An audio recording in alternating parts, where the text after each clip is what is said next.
Hello दोस्तों, नमस्कार। मैं हूं राहुल अहिरवार। आज फिर मैं आपके लिए एक ईडी का एक व्यू लेके आया हूं जिसको हम कहते हैं आइसोमेट्रिक व्यू, है ना।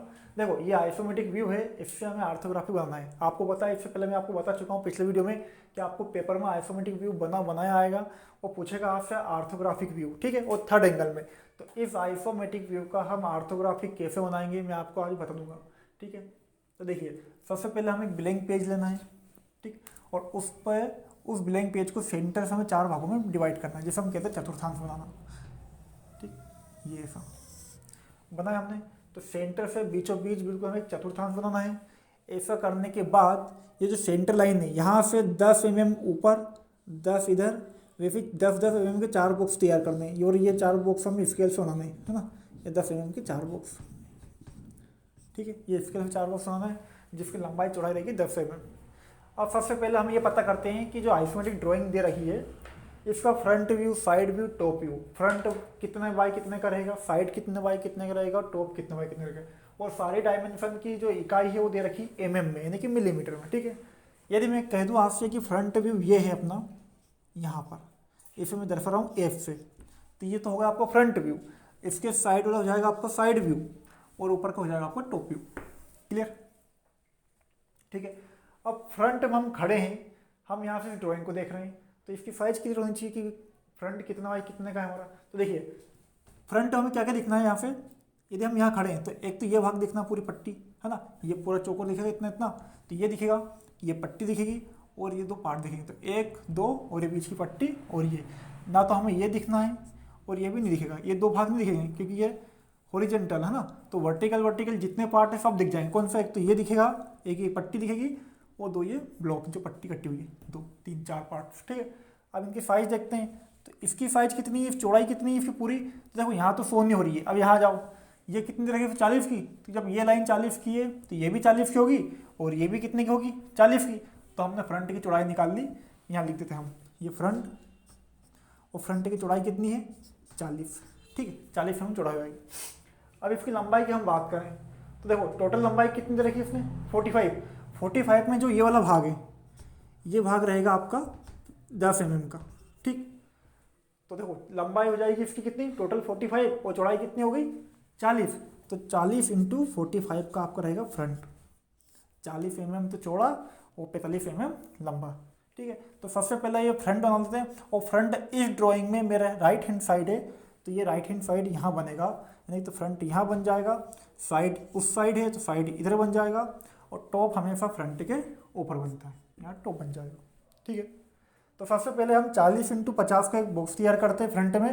तो देखो, ये जो पॉइंट दिख रहा है, इस पॉइंट पर 40 mm चौड़ा है, तो चौड़ा में आपको लाइन खींचनी है। ये देखो, सीधी उन्होंने सब लाइन है ना, 40 mm की आपको एक चौड़ी लाइन यहाँ से 40 रखा, 40 mm की स्केल से नापो, 40 की लाइन खींचनी है, ठीक है। तो ये 40 की लाइन हो जाएगी। बची 45 लंबाई है, तो यहीं से 45 आपको लंबाई लाइन खींचनी है, तो ये 45 है ना। तो ये 40 का हो जाएगा, और 45 का बॉक्स तैयार होगा आपका, ये, ठीक है। और ये सब स्केल से नाप के बनाना आपको। तो ये 40 तो हो गई आपकी चौड़ाई, और 45 हो गई आप इस ड्राइंग की लंबाई, ठीक है। अब देखो, मैं यहाँ खड़ा हूँ, ये पॉइंट मेरा कौन सा पॉइंट रहेगा, ये वाला पॉइंट, ठीक है।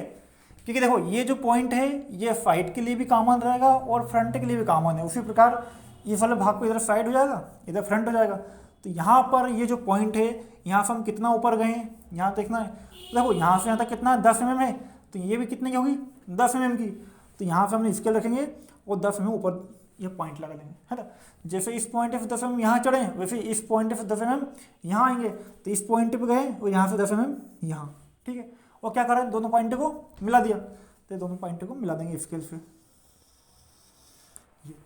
तो इससे क्या दिख रहा है हमें कि जो चौड़ी पट्टी है ये बन गई, ये क्लियर हो गई नहीं, ठीक है।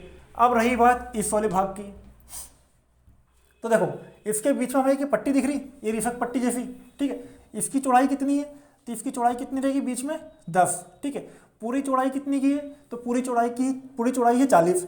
40 में से 10 की तो पट्टी निकल गई, 40 में 10 की पट्टी निकल गई, बची कितनी, 30। तो 30 में 15 का ये भाग और 15 का ये भाग। तो देखो, यहाँ से हम 15 के पॉइंट बनाएंगे, तो यहाँ स्केल रखी, स्केल से 15 mm यहाँ पर, और स्केल से 15 mm यहाँ पर, ठीक है। तो ये 2 पॉइंट आ जाएंगे हमारे 15-15 के, और ये पॉइंट कहाँ मिलेंगे, ऊपर भी, जब ये भी 40 की है तो ये भी 15-15 और 10।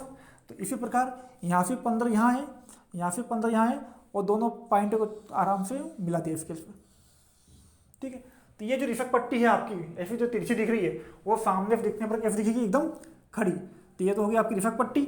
ये 2 ब्लॉक निकल गए, तो ये जो पड़ी, ये ब्लॉक और नीचे जो पट्टी थी ये जोड़ी, ये ब्लॉक कर गया, ठीक। तो ये होगा कंप्लीट फ्रंट। यहाँ तक कोई दिक्कत, ठीक है। अब इसके बाद देखो, इसके लिए साइज लिखना है, तो आप साइज लिख सकते हो कैसे, यहाँ पर ऐसे करके, यहाँ देखिए, यहाँ से यहाँ तक कितनी है, ये 15, यहाँ से यहाँ तक भी कितनी है 15, और ये बीच में पट्टी कितने की 10 mm की। तो टोटल कितनी हो जाएगी ये 40, ठीक। ये होगी 40 mm की। ये फ्रंट व्यू कंप्लीट होगा। अब देखो साइड व्यू की बात करते हैं। अब साइड व्यू में हम कहाँ खड़े होंगे, यहाँ पर। अब हम यहाँ पे खड़े होंगे, तो यहाँ से हमें क्या क्या देखना दिखेगा इस ड्राइंग में। तो सबसे पहले तो हमें ये एल वाला भाग दिखेगा, है ना, जो एल बन रहा है, ये एल दिखा, और एल के बाद अब हमें जो त्रिभुज दिख रहा है, बन रहा है, ये त्रिभुज दिखेगा। तो एक तो ये एल और एक ये त्रिभुज, इसके अलावा हमें कुछ भी नहीं दिखेगा, ना तो ये पट्टी दिखेगी, ना ये दिखेगी, ना ये रिफक पट्टी दिखेगी, ठीक है। तो एक तो ये एल और ये जो बीच में त्रिभुज है, ये त्रिभुज। अब देखो इसकी साइज देख लेते हैं। तो इसकी चौड़ाई कितने की, इसकी चौड़ाई 50 mm और लंबाई कितने की 45। तो हम ये लिख देते हैं, साइड हमारा, साइड रहेगा, लंबाई तो हो जाएगी 50 mm और चौड़ाई हो जाएगी 45 mm, ठीक। चौड़ाई और लंबाई, तो चौड़ाई बनेगी 50 की, तो इस पॉइंट से 50 mm फिर खींचना स्केल पे, ये हो गया 50 mm, ठीक है। और लंबाई कितनी रहेगी 45, तो यहाँ से लंबाई आ गया फिर 45 पर। ये देखो, ये भी 45, यहाँ से यहाँ तक 45 थी, और ये भी 45 ही है, तो दोनों पॉइंट बराबर आना चाहिए एक दूसरे के पास, है ना, ये, ठीक है। ये भी खींचो यहाँ से 45, और ये हो जाएगी 50। क्लियर, ठीक है। अब देखो, ये जो बिंदु था, ये जो पॉइंट है, ये फ्रंट के लिए भी कॉमन है और साइड के लिए भी कॉमन है ना। तो यहाँ से फिर ऊपर कितने गए हम, यहाँ से ऊपर जाएंगे, ये लिखा इधर 10 mm, तो यहाँ से 10 mm का हमने पॉइंट लगाया यहाँ पर, ठीक है। ये तो हम सीधे गए और ऊपर पहुँच गए 45 पे, तो ये सीधे आए और ऊपर पहुँच गए। देखो अब यदि हम इसको यहाँ से लेकर यहाँ तक की खींचेंगे, तो इसकी लंबाई, इसकी चौड़ाई निकालना हमें कितनी रहेगी। तो देखो इसकी पट्टी चौड़ाई नहीं देखी ना, तो इसको आप मान सकते हैं कि ये पट्टी है 10 mm की, है ना। कितनी की रहेगी 10 mm की। अब बताओ कि 50 mm की चौड़ाई में 10 mm की चौड़ी पट्टी निकल गई, तो ये कितनी बचेगी 40 mm। ये 50 में से 10 घटा देंगे, कितनी बच जाएगी 40। तो यहाँ से स्केल रखी, स्केल से एक सीधी लाइन खींची 40 mm की, है ना, ये 40 आ गई।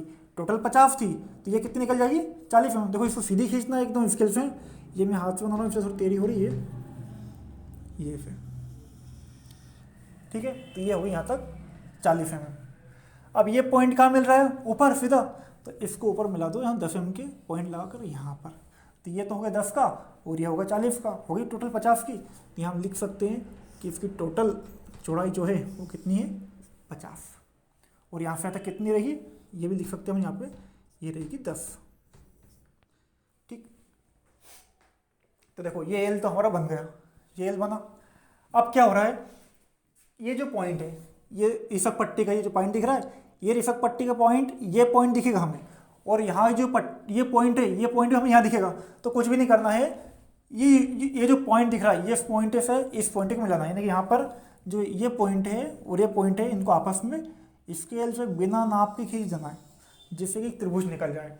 तो इससे ये दिखेगा हमें कि एल जैसा भाग तो बना हुआ है पहले से ही, और जो त्रिभुज है बीच का वो यहाँ बन जाएगा, और जो ऊपर कुछ भी नहीं खाली, तो इस लाइन को रबड़ से मिटा देना है ऐसे। तो देखा आपको एल जैसा भाग और एक त्रिभुज, ठीक है। तो यही फ्रंट, ये साइड व्यू हो जाएगा आपको ना। तो फ्रंट व्यू और साइड व्यू कंप्लीट होगा। यहाँ तक कोई दिक्कत है, ठीक है। अब बात करते हैं टॉप व्यू की। तो टॉप व्यू हमेशा कहाँ बनता है, फ्रंट के ऊपर, ठीक। अब हम लोग कहाँ खड़े, अब हम यहाँ खड़े ऊपर। तो ऊपर से देखने पर हमें क्या क्या दिखेगा, तो देखो एक तो इसकी ये चौड़ाई दिखेगी, है ना, और इसकी लंबाई कितनी दिखेगी, तो ये चौड़ाई हो जाएगी और ये लंबाई, और लंबाई कितनी है 50। तो सबसे पहले इसकी साइज लिखते हैं हम टॉप की, कि टॉप है चौड़ाई में 40 mm का, है ना, और इसकी लंबाई कितने की है, लंबाई है उसके 50 mm, ठीक, 40/50 का। तो पहले हम 40/50 से बॉक्स तैयार कर लेते हैं, फिर कटिंग करते हैं। तो देखो अब यहाँ बनेगा टॉप, तो यहाँ से दो साइज है, 40 है और 50 है, तो यहाँ 40 खींचे या 50 खींचे, कैसे डिक्लेयर करेंगे? तो इसके लिए हमें फ्रंट देखना पड़ेगा, फ्रंट की आड़ी लाइन कितने की थी, तो फ्रंट की आड़ी लाइन हमारी 40 की थी, तो 40 की ये टॉप की आड़ी लाइन खींचेगी ये, ठीक है, यानी कि हमारी ये 40 की लाइन खींचा गई, बची कौन सी 50 की, तो 50 के ऊपर जान दो ऐसा, ठीक। यहाँ भी स्केल रखी, 50 की लाइन खींची और दोनों पॉइंट को मिला दिया, तो ये बॉक्स तैयार होगा। अब देखो ये जो कटा हुआ भाग है दिख रहा है 10 mm का, तो हमें एक तो ये दिखेगा ऊपर से, एक रिफक पट्टी दिखेगी, और दो ये जो भाग दे रखे हमारे, ये ब्लॉक और ये ब्लॉक, दो ये ब्लॉक दिखेंगे ना, तो 1 2 3 4 पार्ट दिखने, ठीक है। अब यहाँ से करते हैं स्टार्टिंग इस बिंदु से, ये बिंदु कौन सा हमारा, ये वाला बिंदु है, ठीक। ये जो 10 mm की पट्टी निकली है, ये किस पट्टी, ये कौन से डायमेंशन की है, देखो 40 तो सीधी है, ये जो इधर आएगी ये कौन सी है, 50 है, तो 50 का टुकड़ा हो रहा है ऊपर से कितने mm का, 10 mm का, तो ये जो 50 की लाइन है ये तो हो गई हमारी 40 की लाइन, ये हो गई 40 की, और 50 की कौन सी हो जाएगी, ये होगी 50 mm की, ठीक है। ये 40 mm यहाँ से यहाँ तक हो रही 50 mm, ठीक। तो ये पट्टी कौन सी लाइन में कटी है, 50 की पे, कितने की, 10 की, तो यहाँ से ऊपर स्केल रखी, 10 की लाइन यहाँ पॉइंट बना दिया, 10 में से 10 का यहाँ पॉइंट, और दोनों क्या कर दिया, मिला दिया गया। तो ये जो पट्टी इतनी थी ये निकल जाएगी 10 mm की। अब बचा इतना भाग, तो इसी पट्टी पे ये कितने का है, ये है 10 का, बचा कितना 40, और सॉरी 40 में कितना 15 15 30 और 10 40, तो ये 40 की जो लाइन है इस पर 15 यहाँ पे पॉइंट, 15 पॉइंट यहाँ पे, उसी प्रकार यहाँ भी 15 का पॉइंट और यहाँ भी 15 पॉइंट, और सीधे एक लाइन खींच देना है ये, तो ये बन गई आपकी रिफक पट्टी। और ये जो ब्लॉक है ये बन गया अपने राइट साइड के दो ब्लॉक, है ना, तो ये तो ऊपर की चौड़ी पट्टी बन गई, ये रिफक पट्टी हो जाएगी, और ये हो जाएगी दोनों ब्लॉक। कैसे करना है, ये 40 का है, 40 पे 10 का, तो ये बीच की रिफक पट्टी हो जाएगी, तो 10 की तो रिफक पट्टी बची कितने, 40 से 30, तो 15 इधर 15 इधर, तो यहाँ से 15 की इधर डायमेंशन, यहाँ से 15 की इधर, और 10 की पट्टी, ठीक है। अब देखो ये पता करना है हमें कि ये डायग्राम जो ऑर्थोग्राफिक बना है वो सही है या नहीं है। पूरा कंप्लीट हो चुका है, बस अब कंफर्म करना है कि सही बनेगी। तो सबसे पहले कंफर्म करने के लिए ये देखेंगे कि जो फ्रंट की जो खड़ी लाइन है, सारी वर्टिकल लाइन कितनी है गिने, तो देखो 1 2 3 4, फ्रंट में 4 लाइन खड़ी है, तो टॉप में भी 4 लाइन खड़ी होनी चाहिए। तो देखें 1 2 3 4, ठीक है, 4 लाइन फ्रंट में खड़ी है तो 4 लाइन यहाँ भी खड़ी है। उसी प्रकार हम यह देखेंगे साइड में कि साइड में आड़ी लाइन कितनी है, तो देखो 1 2 3 लाइन आड़ी है, तो यहाँ भी कितनी है, 1 2 3 लाइन यहाँ भी आड़ी हो जाएगी, ठीक है। इसका ये है कि हमारी जो ड्राइंग है वो सही बनी है। आपको दो चीज़ों को ध्यान रखना पड़ेगा, एक तो सारी डायमेंशन नाप की खींचनी है, और दूसरी बात एकदम सीधी और बिना कुछ गलती किए हुए या फिर बिना कुछ मिटारे, यानी कि इसमें कुछ ज़्यादा काटा पीटी नहीं करनी, ताकि पेज आपका खराब होगा ना। बस ये आपकी ड्राइंग कंप्लीट हो गई है। आपको आइसोमेट्रिक देगा, ऑर्थोग्राफी बनाना है, इतना सा काम रहेगा। डायमेंशन में ध्यान दीजिएगा, आपकी ड्राइंग बन जाएगी। ठीक, जय हिंद।